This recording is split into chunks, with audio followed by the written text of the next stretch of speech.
कहते हैं दिल्ली दिल बरों की है, दिल जलों की है। कहते तो ये भी हैं कि दिल्ली दिल फरेबों की भी है। और लकी यानी कि लक्ष्मण लाल अग्रवाल में ये सारे गुण मौजूद थे। लोग उसकी शक्ल को देखकर ही कह देते थे, अबे दिल्ली से हो क्या? लकी वैसे दिखने में स्मार्ट और अट्रैक्टिव था, पर जेब से खस्ता हालत होने की वजह से रहता बेहद सिंपल तरीके से था।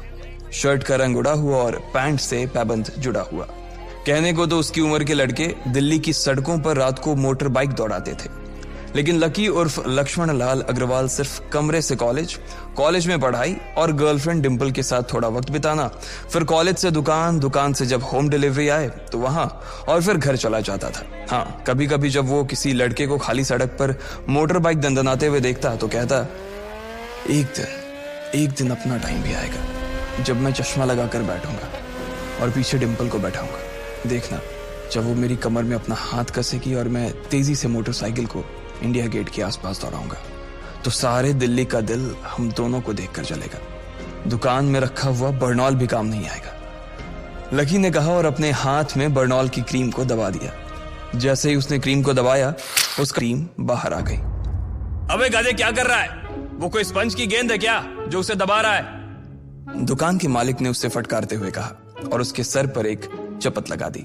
Sorry sir. लकी ने अपना सिर बचाते हुए कहा। वो खरोल बाग में स्थित एक छोटी सी मेडिकल स्टोर पर काम करता था। उसकी दुकान का नाम था चमन मेडिकल स्टोर और उसके ओनर का नाम था चमन लाल। लकी पिछले 5 साल से इन्हीं की दुकान पर काम कर रहा था। यहाँ इस छोटी सी शॉप पर काम करना उसकी मजबूरी थी। लाइफ में कंगाली की वजह से उसे कॉलेज में पढ़ाई पूरी करने के लिए पार्ट टाइम जॉब करना था। उसने कई अच्छी जगह अच्छी तनख्वाह की नौकरी ढूंढी पर नहीं मिली और वो इस मेडिकल स्टोर पर ही अटक गया। गधे, अब इसके पैसे क्या तेरा बाप भरेगा? कटेगा। इसका पैसा भी तेरी तनख्वाह से कटेगा और एमआरपी से डबल रेट में कटेगा। चमन ने अपने दांतों को किचमिचाते हुए कहा। गुस्से की वजह से उसकी नाक फूल गई थी और लकी की सांसें। उसने घबराते हुए ओनर से पूछा, एमआरपी से डबल क्यों सर जी? ताकि अगली बार से ऐसी कोई हरकत करने से पहले तू डबल बार सोचे। चमन ने कहा और उसके हाथ से ट्यूब छीन ली। उसका जी तो चाह रहा था कि वो लकी की खोपड़ी पर एक और बार अपना हाथ साफ कर ले, लेकिन उससे पहले ही दुकान का फोन बजने लगा। फोन की घंटी बजते ही लकी को वहां से निकलने का मौका मिल गया और वो भागते हुए फोन उठाने के लिए चला गया। हेलो जी, करोल बाग के बेस्ट मेडिकल चमन मेडिकल स्टोर से बोल रहा हूं, बताइए क्या काम था? ये लकी की पेटेंट लाइन थी। चाहे कहीं से भी फोन आए, लेकिन उसे फोन पर बस यही बोलना था।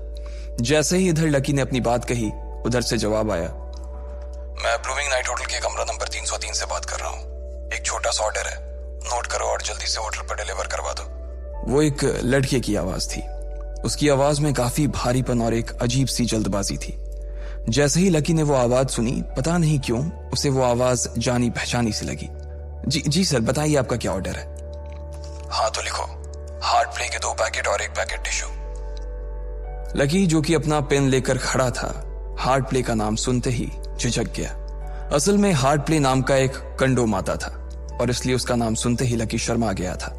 इतने साल से भी मेडिकल की स्टोर पर काम करने के बाद उसे इन चीजों का नाम सुनने में शर्म आती थी। हेलो भाई, लिखा कि नहीं लिखा? उस आदमी ने फिर से लकी से पूछा। जी सर, लिख लिया सर, लिख लिया। लकी ने खिसिया कर हंसते हुए कहा। लिख लिया तो फिर लेकर निकल, उस लड़के ने कहा। उसकी आवाज सुनकर ना जाने ऐसा क्यों लग रहा था कि वो बहुत बड़ा आदमी था। जी सर, लेकिन सर बाहर तो बारिश हो रही है, लकी ने कहा। उसने देखा कि बाहर बहुत तेज बारिश हो रही थी।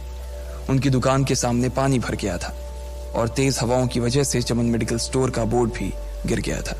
लकी को लग रहा था कि वो इतनी तेज बारिश में अभी एकदम से तो नहीं निकल पाएगा, तो उसने उस लड़के को समझाते हुए कहा, सर मैं ऑर्डर तो ले आऊंगा पर थोड़ा टाइम लग जाएगा, बारिश थोड़ी थम जाए। अब इससे पहले कि वो कुछ आगे बोल पाता, फोन पर लड़का बोल पड़ा। तुम्हारे मालिक को पता है कि तुम मल्होत्रा जी के लड़के को मना कर रहे हो? हाँ पता है, बारिश हो रही है, इसलिए सारा सामान अच्छे से थैली में पैक करके लाना और लेट नहीं होना चाहिए, समझे? उस लड़के ने कहा और इससे पहले कि लकी आगे कुछ कह पाता, उसने फोन काट दिया। उधर से लकी के दुकान का ओनर उसे घूर कर देखा जा रहा था। लकी के हाथ में पेन और पेपर देखकर ही वो समझ गया था कि उसके पास कोई ऑर्डर आया था। आज वैसे भी इतनी बरसात होने की वजह से सुबह से इक्का दुक्का ग्राहक ही दुकान पर आए थे। ऐसे में उसकी दुकान का मालिक एक भी ऑर्डर को छोड़ना नहीं चाहता था। वो लकी को देख रहा था और लकी बारिश की ओर देख रहा था। बारिश का बहाना नहीं चलेगा, जाना पड़ेगा, चमन लाल ने कहा। मैं बहाना नहीं कर रहा सर, थोड़ी बारिश धीमी हो जाए तो मैं चला जाऊंगा। अभी आप खुद ही देखिए कितनी तेज बारिश है। वो पता नहीं कोई मिस्टर मल्होत्रा का कोई बेटा कुछ ज्यादा ही जल्दी में था। मैं साइकिल से तो पहुंच नहीं पाऊंगा इतनी जल्दी। लकी ने उनकी ओर देखते हुए कहा। क्या कहा? मिस्टर मल्होत्रा जी का बेटा? तू मेरी दुकान बंद करवाएगा क्या? अभी क्या भी निकल उनका ऑर्डर लेके, वो हमारे बहुत पुराने कस्टमर है, चमन ने कहा। पर लकी ने कहा ही था कि चमन बोला। पर कुछ नहीं, तू मेरी मोटरसाइकिल ले जा, उसने गुस्से में कहा। अरे सर जी, 200 के ऑर्डर में मुश्किल से 40 रुपए बचेंगे, इससे 3 गुने का तो पेट्रोल ही लग जाएगा, और अगर गाड़ी रास्ते में बंद हो गई तो अलग से खर्चा, लकी ने समझाते हुए कहा। वो जानता था कि उसका मालिक इन सब बातों पर ध्यान नहीं देने वाला। चमन लाल बोला। कोई बात नहीं, तू जा, चाहे जो हो जाए ग्राहक नाराज नहीं होना चाहिए, और वैसे भी वो मल्होत्रा जी का बेटा है। चमन लाल ने मोटरसाइकिल की चाबी लकी की ओर उछालते हुए कहा। लकी ने चाबी ली। उसे देखकर उसके अंदर मिक्स फीलिंग आ गई। एक तो वो बहुत खुश हुआ कि बड़े दिनों बाद बाइक चलाने को मिलेगी, पर वहीं दूसरी तरफ दुखी इसलिए हुआ कि बाइक मिली भी तो ऐसी तेज बारिश में, अगर खराब हो गई तो इसकी चपत भी उसके सिर पर ही पड़ेगी। वो मुंह लटकाकर रेनकोट और हेलमेट पहनते हुए वहां से निकल गया। बाहर आकर बाइक को देखा तो लकी ने मन में सोचा, चलो ठीक है, जो होगा देखा जाएगा, कम से कम बाइक तो चलाने को मिल रही है। दरअसल लकी इतने साल काम करने के बाद भी अपने लिए एक मोटरसाइकिल नहीं ले पाया था। लकी की तनख्वाह ही इतनी भर थी कि सिर्फ उसके कमरे का किराया, उसकी साइकिल में डालने वाली हवा का खर्च, बिजली पानी का बिल और डिम्पल के साथ महीने में 1-2 बार बाहर खाने का खर्चा ही निकल पाता था। उसे डिम्पल की कही बात अक्सर याद आती थी। लकी, अगर अगले 2 महीने में तूने बाइक नहीं खरीदी ना तो मैं तेरे से ब्रेकअप कर लूंगी, देखना। असल में डिम्पल को लकी के साथ बाइक पर घूमने की बड़ी तमन्ना थी। लकी की इस उजाड़ जिंदगी में एक वही तो थी जिसके लिए जिंदा रहने को उसका जी चाहता था। जब भी वो उससे बाइक की बात करती तो लकी डिम्पल की इस बात को हंसकर टाल देता था। वो अपने मन में इस बात को अच्छे से जानता था कि डिम्पल उससे बहुत प्यार करती थी और वो उससे कभी छोड़कर नहीं जा सकती थी। वो दोनों एक दूसरे में ऐसे घुले मिले थे जैसे बादल बरसात में घुल जाती है। लकी को डिम्पल बहुत पसंद थी और वो उसके लिए दुनिया जहां की खुशियां खरीद कर ला देना चाहता था। वो चाहता था कि एक दिन वो डिम्पल को प्लेन में बैठाए, लेकिन उसके ये सब ख्वाब इस कम तनख्वाह की नौकरी की वजह से कभी पूरे नहीं होने वाले थे। पर आज उसके पास एक मौका था। वो डिम्पल को अपने साथ इस बारिश में राजपथ घुमाना चाहता था। वो उसे दिल्ली दिखाना चाहता था। चमन लाल को देने के लिए उसने पहले से ही बहाना सोच रखा था। बस जल्दी से वो ये डिलीवरी देकर सीधे डिम्पल के पास ही जाने वाला था। उसने होटल ब्लूमिंग नाइट के बाहर मोटर बाइक पार्क की और सीधे होटल के अंदर चला गया। लकी ने रिसेप्शन पर पहुंचकर नमस्ते करते हुए रिसेप्शनिस्ट को बोला, जी मैं चमन मेडिकल स्टोर से आया हूं, रूम नंबर 303 का ऑर्डर था सर। रिसेप्शन पर खड़ा आदमी उसके हाथ में काली थैली को देखकर समझ गया था कि उसमें क्या था और वो मंद ही मंद मुस्कुराते हुए बोला, 3rd फ्लोर पर है, लिफ्ट से चले जाओ, रेनकोट यहीं उतार देना। जैसा उस आदमी ने कहा लकी ने ठीक वैसा ही किया और लिफ्ट में चढ़ने के कुछ ही देर बाद वो 3रे माले पर पहुंच गया था। वो रूम नंबर 303 के बाहर पहुंचा और उसने डोरबेल बजाई। जैसे ही दरवाजा खुला लकी ने थैली आगे बढ़ाते हुए कहा, नमस्ते, मैं चमन मेडिकल स्टोर से लकी, ये आपका। इससे पहले कि लकी आगे कुछ कह पाता उसकी आंखें फटी की फटी रह गई थी। उसने अपने सामने जो देखा उसके बाद उसे ऐसा लगा कि बंद छत के नीचे भी उसके ऊपर आसमान से आकर एक जोरदार बिजली गिर गई थी। उसके सामने एक लड़की खड़ी थी। वो लड़की और कोई नहीं बल्कि उसकी गर्लफ्रेंड डिम्पल ही थी। उसने एक पर्पल कलर का नाइट गाउन पहन रखा था। उसके काले घने बाल गीले थे और उसने उन्हें अपने कंधे पर फैला रखा था। उसकी खुशबू से ही ये चीज साफ पता चल रही थी कि वो अभी अभी नहा कर आई थी। डिम्पल, तुम यहाँ क्या कर रही हो? लकी को अपनी आंखों पर विश्वास ही नहीं हो रहा था। उसने 2 बार अपनी पलकें झपका कर देखा, लेकिन दोनों बार ही उसे अपने सामने डिम्पल ही नजर आई। तुम यहाँ क्या मेरा पीछा करते हुए आए हो लकी? डिम्पल ने उल्टा उसी के ऊपर पलटवार करते हुए कहा। लकी को देखकर उसके दिल की धड़कन भी तेज हो गई थी। उसे उम्मीद नहीं थी कि लकी यहाँ आ जाएगा। उसने ना तो सुबह से उसे फोन किया था और ना ही उसके मैसेज का कोई जवाब दिया था। वो अपने मन में सोचकर बैठी थी कि वो अगले दिन खुद ही उससे मिलकर बोल देगी कि उसकी तबीयत खराब थी। डिम्पल बेबी, क्या हो गया? किससे बात कर रही हो? अचानक से एक गबरू जवान सा लड़का दरवाजे के पास आकर खड़ा हो गया था। उसने बनियान पहन रखी थी। लकी उसे पहचान गया था। साले राहुल के बच्चे, तेरी हिम्मत कैसे हुई मेरी डिम्पल को हाथ लगाने की? लकी ने जैसे ही राहुल को देखा उसके तन बदन में मानो आग सी लग गई थी। वो उसे इस वक्त इतना बुरा मारना चाहता था, इतना बुरा पीटना चाहता था जिसकी कोई हद सीमा नहीं थी। लकी जिस कॉलेज में पढ़ता था, राहुल और डिंपल भी उसी में पढ़ते थे और वो कॉलेज राहुल के फादर का ही था। डिंपल ने राहुल के पिता की एक कंपनी में जॉब पकड़ ली थी और राहुल उस पर बहुत लाइन मारता था। लकी ने 1-2 बार डिंपल को उससे दूर रहने के लिए भी कहा, लेकिन डिंपल ने उसे यह कहकर टाल दिया था कि वो सिर्फ अच्छे दोस्त थे। आज भी इससे पहले कि वो आगे बढ़ता, डिंपल उन दोनों के बीच आ गई। रुक जाओ, डिंपल ने गुस्से में कहा और लकी के सीने पर हाथ रखकर उसे रोक दिया। लकी लंबी सांसें ले रहा था और कुछ ही सांसों के बाद उसका गुस्सा शांत हो गया। अब डिंपल के पास भी छुपाने के लिए कुछ नहीं था, इसलिए उसने लकी से कहा, लकी, आज से तुम्हारा और मेरा ब्रेकअप। ब्रेकअप? लकी के पैरों के नीचे से जमीन खिसक गई थी। उसकी आंखें नम हो गईं। लकी को उसकी बातों पर विश्वास नहीं हो रहा था। उसने डिंपल की ओर देखा और बोला, डिंपल, हम पिछले 1 साल से एक दूसरे के साथ हैं और तुम हो कि मुझसे ब्रेकअप करना चाहती हो?